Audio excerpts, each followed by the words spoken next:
Ah, alléluia, alléluia, gloire à Dieu. Béni soit le Seigneur Jésus-Christ, notre Créateur et notre Sauveur.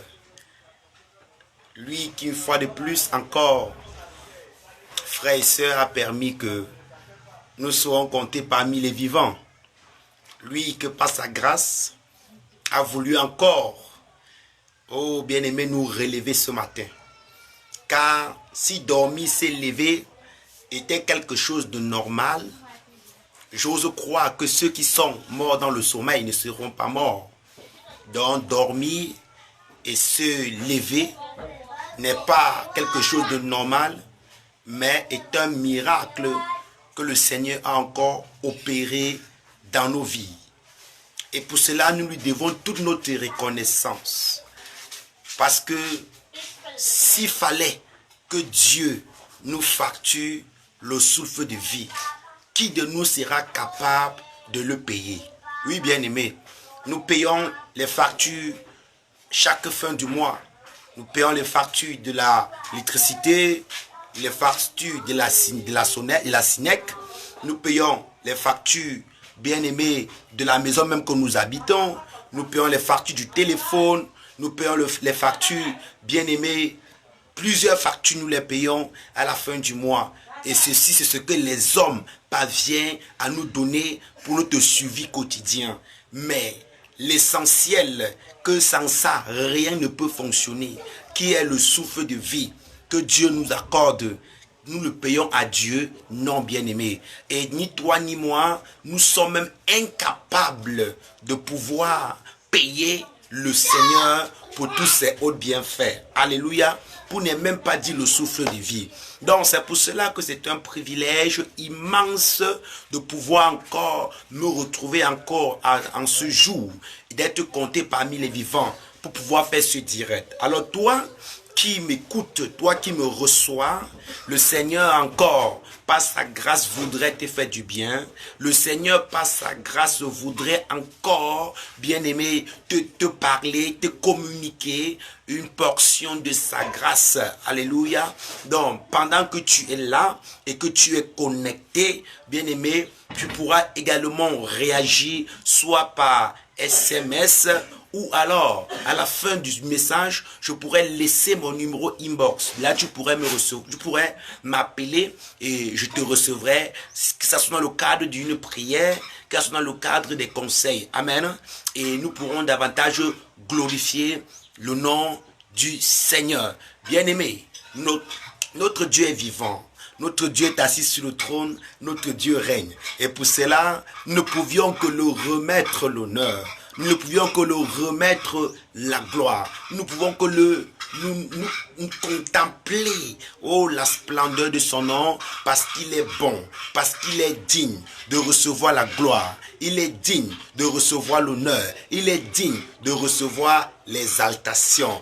Alléluia. Frères et sœurs, nous sommes à une période de l'humanité où la Bible nous dit clairement qu'en ces derniers temps, les hommes auront la démangeaison d'entendre la sainte doctrine. Et ils se donneront une foule de docteurs qui diront ce qu'ils veulent entendre. Alléluia. Et je voudrais passer direct, frères et sœurs, te révéler une portion de l'écriture. Je voudrais passer direct, te communiquer, mon frère et ma sœur, la pensée de Dieu par rapport au thème dont j'ai annoncé, qui est le chemin de la croix. Alléluia. Pourquoi? Parce que la Bible nous révèle clairement qu'il ne peut pas avoir chrétienté sans qu'il n'y ait croix. On ne peut pas dissocier la marche chrétienne avec la croix. Et la croix, bien-aimée, est même la force et la puissance même du christianisme. Et lorsque je parle de la croix, bien-aimée, je ne parle pas ici de ce morceau de bois qu'on a raboté, qu'on a bien verni, qui est parfois accroché au-dessus de nos chapelles, dans nos églises, parfois pour certains même dans leur maison. Ce n'est pas de de ça dont je parle. Ou bien ce petit morceau de crucifix que certains accrochent sur leur cou, croyant que cela les apporte de la protection. Ce n'est pas de cette croix dont je parle. Bien-aimé, je parle, lorsque je parle du chemin de la croix, frère aimé, je crois qu'en parcourant les Écritures, tu pourras mieux saisir par la grâce de Dieu ce que la Bible appelle le chemin de la croix. Alléluia. Permettez, bien-aimé, tu pourras, frère et sœur, comprendre clairement ce que la Bible appelle le chemin de la croix. Parce que il est écrit clairement dans la parole de Dieu qu'il y en a plusieurs qui marchent en ennemi de la croix. Et Paul dit, je vous ai souvent parlé et je parle encore en pleurant, car la fin, c'est la perdition. Bien-aimé, donc, tu ne peux pas dire que tu appartiens à Jésus et fuis la vie de la croix et fuis le message de la croix. Sinon, tu dois t'égarer. Parce que tous ceux-là qui ont été même avant Jésus et qui ont été même après Jésus-Christ, je parle sur le plan charnel. Parce que en réalité, Jésus-Christ fut. Amen. Jésus n'a pas de commencement, il n'a pas de fin. Il est l'oméga, il est l'alpha, il est l'oméga. Le commencement et la fin. Donc lorsque je dis que tous ceux qui ont été avant Jésus-Christ, je parle de l'existence sur le plan charnel. Alléluia. Et ceux qui ont été après lui, ce sont aucune de ces personnes n'a servi Dieu et sa marche avec le Seigneur a été, écoutez bien, a été séparée de la croix. Non, tous sont passés par la croix. Et je vais t'informer que ce n'est non pas sur toi, ni sur moi, que nous allons servir Dieu sans passer par la croix. Et car si nous refusons de passer par là, je peux te rassurer d'une chose, bien-aimé, nous sommes sur le chemin de la perdition. Alléluia. Alors rapidement, nous allons élever nos voix d'abord et rendre grâce à Dieu. Parce que la Bible dit que toute chose que Christ a commencé avant son ministère, c'était la prière et il a fini avec la prière. Alors nous allons prier. Seigneur, Papa Dieu, je prie afin que, Seigneur, que tu, oh Yahweh, tu touches un si grand nombre de personnes par ce direct.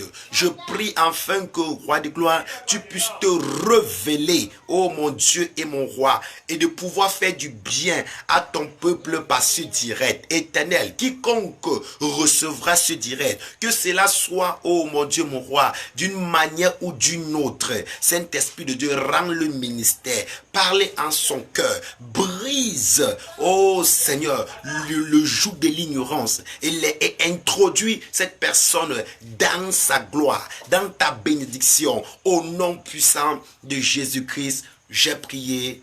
Amen. Alléluia. Que notre Dieu soit loué, qu'il soit assis sur le trône et qu'il règne. Donc, bien aimé, nous sommes en train de parler cet après-midi sur le thème qui est le chemin de la croix. On entend parfois, lorsque nous étions encore sur le système religieux babylonien, nous disons non, ça c'est la semaine de la croix. Ou alors nous faisons la marche. Ou alors nous faisons la marche de la croix. Mais, et parfois, vous voyez comment on mobilisait certains enfants et on choisissait une personne parmi ces enfants. On pouvait essayer de l'habiller comme Jésus de Nazareth. Ce Jésus de Nazareth dont nous avons toujours vu à la télé. Ce Jésus suédois avec des yeux bleus, aux longues barbes, bien aimé, et qui est même totalement contraire à Jésus dont la Bible nous en parle. Alléluia. Donc frères et sœurs, et on pouvait choisir un enfant, l'habiller ainsi, et nous devons faire une certaine longue distance.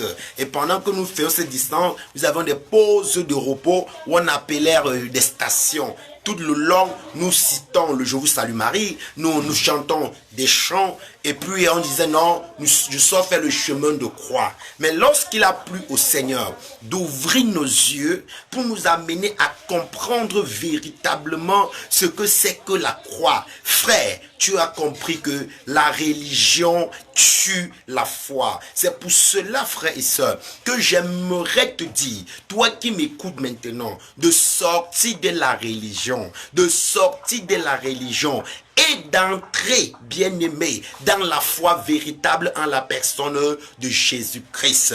Parce que beaucoup de personnes mettent leur foi dans des systèmes religieux. Qu'est-ce que j'appelle la religion? La religion, c'est un ensemble de systèmes que des hommes ont mis en place, croyant atteindre Dieu par elle. Non, on ne peut pas atteindre Dieu par la religion. On peut atteindre Dieu au moyen de la personne de Jésus. Et le fait qu'on appartient à telle ou à telle obédience religieuse, frère bien-aimé, ne fait pas de toi automatiquement un chrétien. Écoutez-moi très bien. Le fait qu'on appartient à telle ou à telle obédience religieuse ne fait pas automatiquement de toi un chrétien. Donc, frères et sœurs, c'est pour cela que par l'aide du Saint-Esprit, je voudrais jeter un éclairci sur ce qu'on appelle, sur ce que la Bible appelle le chemin de la croix. Afin que si prochainement tu veux t'engager dans de telles choses, tu sauras si c'est Dieu ou si ce n'est pas Dieu. Parce qu'il dit dans sa parole, mon peuple périt parce qu'il lui manque de la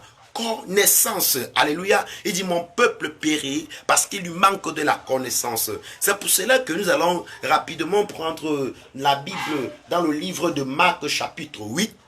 Marc chapitre 8. Qu'est-ce que la Bible nous dit? Bien aimé, Marc 8. Marc chapitre 8 à partir du verset 34 à 38. Marc chapitre 8, 34 à 38. Je lis au nom de Jésus. Là-dessus, Jésus appela la foule ainsi que ses disciples et leur dit, si quelqu'un veut me suivre, qu'il renonce à lui-même, qu'il se charge de sa croix et qu'il me suive. En effet, celui qui est préoccupé de sauver sa vie la perdra, mais celui qui perdra sa vie à cause de moi et de l'évangile la sauvera. Alléluia. Si un homme parvenait à posséder le monde entier, à quoi cela lui servira-t-il s'il perd sa vie? Et que peut-on donner pour acheter sa vie? Si quelqu'un a honte de moi et de mes paroles au milieu des hommes de ce temps qui sont infidèles à Dieu et qui transgressent sa loi, le Fils de l'homme à son tour aura honte de lui quand il viendra dans la gloire de son Père avec des saints anges. C'est la parole de Dieu. Bien aimé, ça c'est la version CME 2000. Alors, nous sommes dans Marc chapitre 8 du verset 34 à 38. C'est le Seigneur qui parle lui-même. C'est Jésus là lui-même qui parle. Et lorsque le Seigneur parle, nous devions prendre chacune de ces paroles avec beaucoup de délicatesse. Amen. Et là, nous chercherons par l'aide du Saint-Esprit à comprendre chacune des paroles dont le Maître était en train de dire ce jour. Amen. Écoutez bien là. Là-dessus, Jésus appela la foule ainsi que ses disciples et leur dit. Donc ici, la Bible est en train de spécifier qu'il y a la foule et il y a les disciples. Qui donc? Parce que Jésus a appelé la foule et les disciples. Quelle différence qu'il y a entre la foule et les disciples? J'aimerais un peu établir une certaine, bien-aimée, différence. La différence, c'est que quoi? La différence, c'est que la foule est là à cause de ce qu'elle a entendu dire du Seigneur. La foule est là parce qu'elle a des problèmes. Elle est là pour prendre ce que le Seigneur a, mais elle ne veut pas le Seigneur. C'est ça la foule. Alléluia. Oui, pourquoi? La foule a appris qu'il a multiplié le pain. Et la foule est là parce qu'elle a faim, elle veut du pain. Alléluia. La foule est là parce qu'elle a compris que le Maître guérit les malades, les aveugles voient, les sourds entendent, les boiteux marchent, les possédés sont libérés. La foule est là. Donc, voilà une très grande différence qu'il y a. La foule veut avoir ce que le Maître a, mais la foule ne veut avoir aucune relation avec le Maître. C'est pour ça que lorsque la foule suivait Jésus, Jésus se tourne, il regarde la foule, il leur dit ceci. Celui qui ne mange de ma chair et qui ne boit de mon sang ne peut être mon disciple. Et la foule s'est retirée après que le Maître ait tenu un tel langage. Pourquoi? Parce que, écoutez bien, parce que la foule, bien-aimée, ne veut pas servir Dieu en ayant en elle la vie de Dieu. La foule veut servir Dieu à sa manière. La foule, c'est ceux-là qui veulent servir Dieu et demeurer dans le monde. Alléluia. Ceux qui veulent servir Dieu sans renoncer à eux-mêmes. Alléluia. Par contre, le disciple c'est qui? C'est celui qui veut être à l'image du maître. Tout disciple accompli est comme son maître, tel que ce que la Bible nous révèle. Donc, la foule ne veut pas ressembler au maître, mais le disciple veut ressembler au maître. Le disciple veut parler comme le maître. Le disciple voudrait que lorsqu'on le regarde, qu'on ne le voie plus, mais qu'on voie le maître à travers lui. Alors, Jésus-Christ ici est appelé, il dit clairement, bien-aimé, à la foule, bien-aimé, et aux disciples. Là-dessus, Jésus appelait la foule ainsi que ses disciples et leur dit, si quelqu'un veut me suivre, qu'il renonce à lui-même. Bien-aimé, écoutez-moi bien. Le chemin de croix, c'est une vie de renoncement. Alléluia. Le chemin de croix, c'est une vie de renoncement. Pourquoi? Parce que parfois, tu dois voir des personnes que la religion abrutit. Et écoutez, bien-aimé, pourquoi je peux le dire? Quelqu'un vit une vie de dissolution, quelqu'un vit une vie de débauche, quelqu'un vit une vie qui ne craint pas Dieu, mais il croit quand même que ce petit morceau de bois qu'on a raboté et qu'on a bien verni et qu'il a accroché au cou est assez suffisant pour le protéger contre les sorciers, pour le protéger contre les attaques, pour le protéger contre ses adversaires qui en veulent à sa vie. Et parfois tu entres et tu trouves ce morceau de bois même accroché aux cheveux du lit, disant que cela le protège parce que ça a été béni soit par un prêtre, soit par un évêque, soit par un archevêque ou par qui que ce soit. J'ai envie de te dire, cela est mensonger, cela est mensonger, c'est encore un mensonge du diable. Écoute-moi, si ce petit morceau de bois pouvait faire peur à Satan, bien-aimé, laisse-moi te dire, on n'aurait pas mis cela dans des cimetières, mais cela est dans les cimetières. Ça veut dire que quoi? Ça enseigne quelque chose. Quand on parle du chemin de la croix et qu'on dit qu'un homme a accepté le chemin de la croix à cause du Seigneur, cela voudrait dire premièrement que cet homme a accepté de renoncer à lui-même, de 2 à accepter les injures, de 3 à accepter le mépris, à accepter les persécutions, à accepter les accusations, à accepter le rejet, à accepter l'abandon. Oui, bien-aimé, c'est la portion qui est réservée pour des véritables les appelés, les élus de l'Éternel. Si tu n'as pas cette portion-là, c'est que tu n'es pas un appelé de l'Éternel. Pourquoi? Parce que même le maître, Jésus de Nazareth, a eu cette portion-là. Même l'apôtre Paul, même l'apôtre Pierre, même l'apôtre Jean, tous ceux qui ont été avant toi, qui ont servi efficacement le Seigneur, ont eu cette portion, qui était des accusations, qui était l'abandon, qui était le rejet, qui était, bien aimé, la persécution, qui était, bien aimé, bien aimé, toute forme de raillerie. Bien aimé, mais c'est ça qui est véritablement le chemin de la croix. C'est ça dont la Bible appelle se charger de sa croix et de suivre le Seigneur. Donc le maître dit à la foule et aux disciples, celui qui veut venir après moi, doit renoncer à lui-même. Qu'est-ce qui veut dire renoncer à soi-même? Bien aimé, il ne peut pas avoir vie chrétienne sans que tu n'aies renoncé. Beaucoup de personnes aujourd'hui veulent servir le Seigneur, mais ne renonçant à rien. Non, bien-aimé, ce n'est pas ça. Même Jésus lui-même, pour qu'il ait un témoignage auprès de son Père, pour qu'il soit célébré, oh, par des anges, pour qu'il ait un nom, alléluia, au-dessus de tous les noms, afin qu'à la mention de son nom, tout genou fléchit dans les cieux et sur la terre. Il a fallu que le Maître renonce, bien-aimé. Il a renoncé. Jésus-Christ a renoncé. Tu me poseras la question de savoir comment il a renoncé. Bien-aimé, Jésus-Christ, oh frère, lui dont les pieds n'avaient jamais touché ce qui est impur, lui dont la tête était mise par une couronne, qui était assis sur un trône de gloire, et que les 24 vieillards se prosternaient pour l'adorer, les anges chérubins, les séraphins. Bien-aimé, Jésus, pour te sauver, il a fallu qu'il renonce à la royauté. Alléluia. Alléluia. Oh my God. Écoute bien ce que je vais te dire. Écoute bien ce que je suis en train de t'annoncer cet après-midi. Car c'est un message dangereux. Et de tels messages, Satan n'aime pas. Pourquoi? Parce que c'est des messages qui produisent en toi, qui produisent dans le chrétien la puissance, bien-aimé. La puissance, bien-aimé. La puissance, ma soeur, se résume dans ce message. Alléluia. Oh, frères, écoutez, Jésus a tout renoncé. La Bible dit, dans le livre d'Isaïe, que Dieu a dit, qui enverrai-je? Qui enverrai-je pour sauver l'humanité?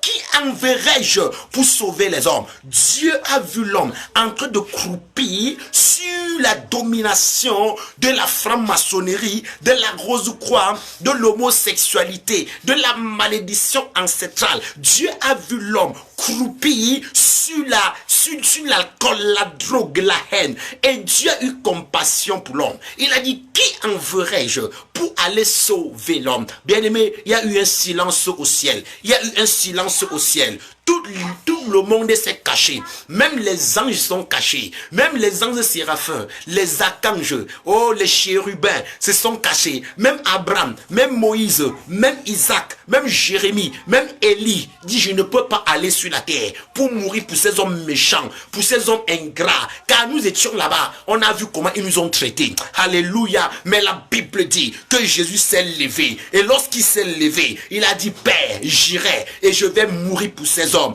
Le Dieu a dit, non, tu es mon fils unique. Il dit, j'irai et je vais mourir pour ces hommes. C'est pour ça que la Jésus-Christ dit que sa vie, on ne l'arrache pas, mais c'est lui qui l'a donné. Et comme il l'a donné, il peut la reprendre. Alléluia. Parfois, les gens croient que c'est Satan qui est puissant, qui a tué Jésus. Non, il a donné sa vie en rançon afin de pouvoir te racheter de ce siècle présent. Afin de pouvoir briser le pouvoir de Satan sur ta vie. Alléluia. Oh my God. Écoutez-moi très bien. Oh my God. Bien-aimé, le Seigneur a renoncé. Le Seigneur a renoncé. Il a renoncé à tout ce qui était au ciel. Il a enlevé sa couronne.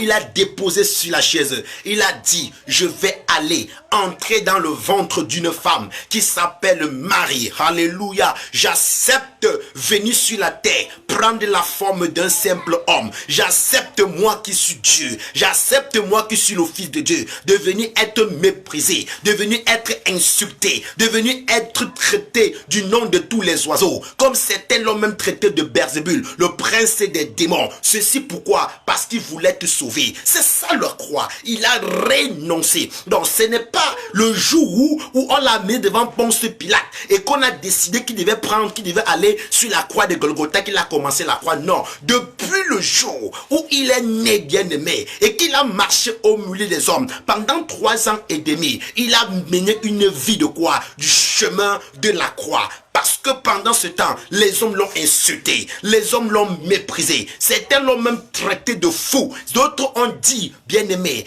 qui n'opérait pas avec la puissance de Dieu, mais avec le prince des ténèbres qui est Beelzébul. Bien, mais toi aujourd'hui, tu veux suivre le Seigneur et tu voudrais que partout où tu passes, on t'acclame. Tu voudrais que partout où tu passes, on te fait des éloges, on te met des tapis rouges. Une fois où tu confrontes juste un peu de résistance, tu es prêt à tout abandonner. Laisse-moi te dire, ça ce n'est pas la vie. Ça ce n'est pas la vie que Dieu attend de toi. C'est pour ça que Jésus connaissant que la vie chrétienne impulte le chemin de la croix, pouvait dire clairement, ceux qui persévéreront jusqu'à la fin seront sauvés. Alléluia. Donc il dit ceci, il dit clairement, nous sommes dans le livre de Marc chapitre 8, du verset bien-aimé 34 à 38. Il dit, si quelqu'un veut me suivre, qu'il renonce à lui-même.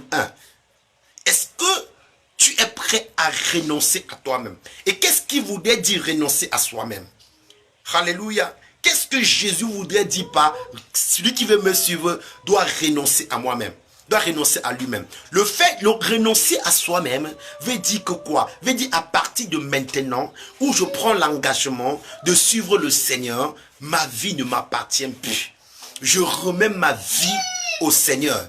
Et ma vie doit être conforme à celle de Jésus, renoncer à soi-même. Ça veut dire que tu dois renoncer au mensonge. Tu dois renoncer à l'impudicité.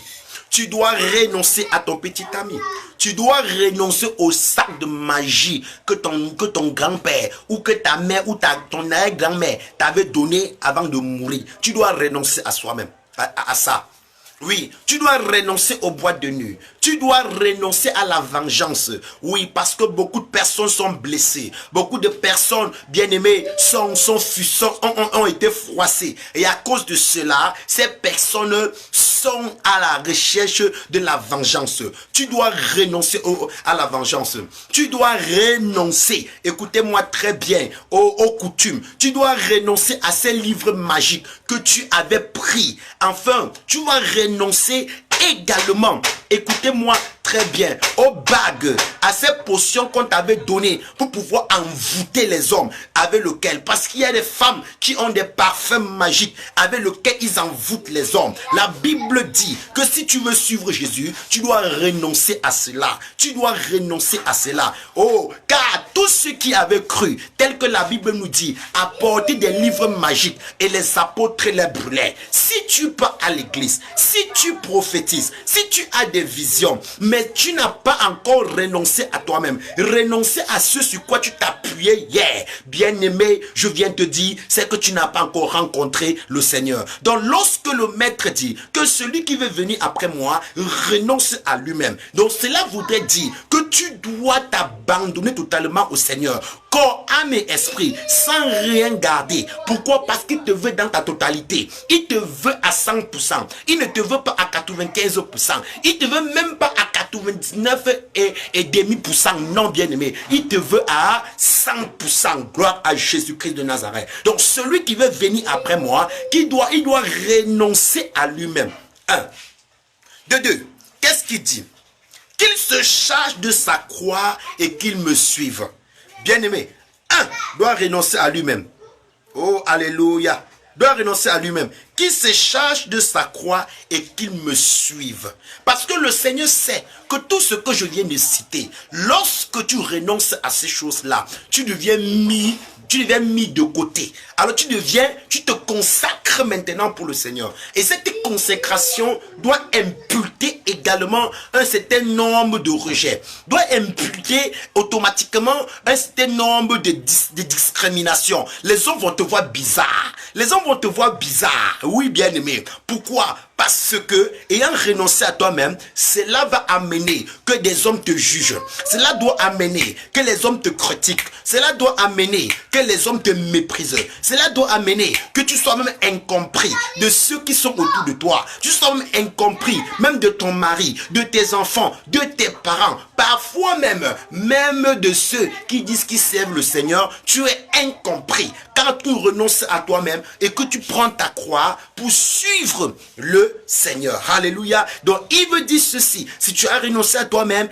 et que ces événements, ce qu'il lui-même il a vécu, parce qu'il a dit, si le monde m'a aimé, le monde vous aimera. Et le monde n'a jamais aimé le maître. Pourquoi attends-tu que le monde t'aime?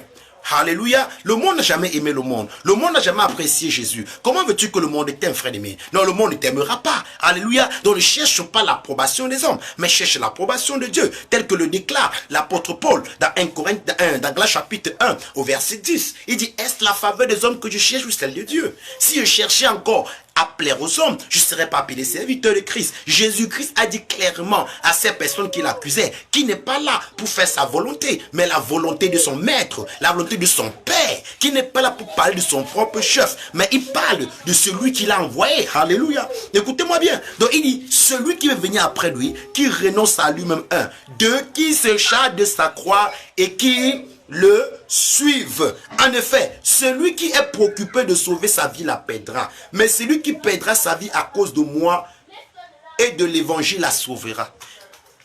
Qu'est-ce qui veut dire perdre sa vie? Il dit que celui qui se préoccupe à sauver sa vie la perdra. Mais celui qui perdra sa vie à cause de lui et de l'évangile là, à tous les prix. Même s'il faudrait que nous entrons dans la compromission pour avoir une vie meilleure.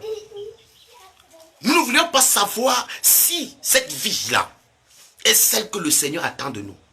Celui qui perdra sa vie,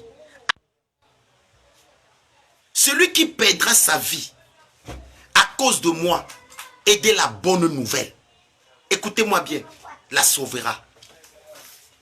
Oui, frère, nous ne sommes pas prêts aujourd'hui à perdre notre vie pour le Seigneur.